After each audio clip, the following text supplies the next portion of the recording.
Նիկոլականներ, ինչ էր ասում ձեր Նիկոլը, ասում էր քաղաքացին տուգանքի մատերիալ չի, մի հատ կանաչի էր առել, եկել էր ԱԺ-ում թափահարում էր, ասում էր թանկա, ամեն ինչը թանկա, Նիկոլ մի հատ կնոջը ձեռքը բռնի, գնա մի հատ խանութներ, իրական թանկությունը եւ գնա շուկա, մի հատ մտի գումի շուկա, այդ էլիտար շուկա է դարել այդ շուկան, մտի մյուս շուկաները եւ իրական թանկությունը դու հիմա կտենաս, քո քպեականները հիմա կտենան իրական թանկությունը որնա։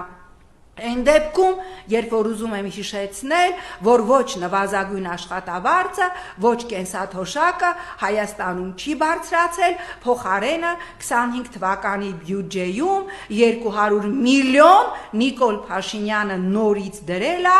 իր քաղաքական թիմի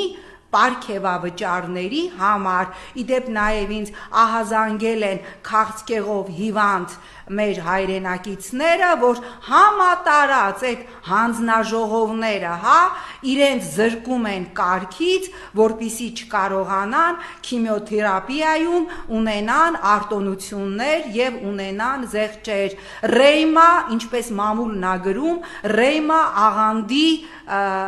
հավատավոր անդամ առողջապահության նախարար, այդ հարցերով զբաղվեք, որ քաղցկեղով հիվանդները չեն կարողանում օգտվել որևէ պետպատվերով նախատեսված ծառայությունից, որովհետև համատարած նրանք զրկվում են այդ կարգից, որը նրանց որոշակի շատ չնչին արտոնություն է տալիս, ինչպես մամուլն ա գրում Ռեյմա աղանդի հավատավոր անդամ առողջապահության նախարար, քիմիոթերապիայի ուրեմն այդ բուժման կուրսի գներով զբաղվեք, որ մարդիկ չգնան Վրաստանում, Թիֆլիսում տուն վարձեն կամ գնան Մինսկում տուն վարձեն, այնտեղ մի քանի անգամ էժան քիմիոթերապիայի կուրս անցնեն, դրանով զբաղվեք։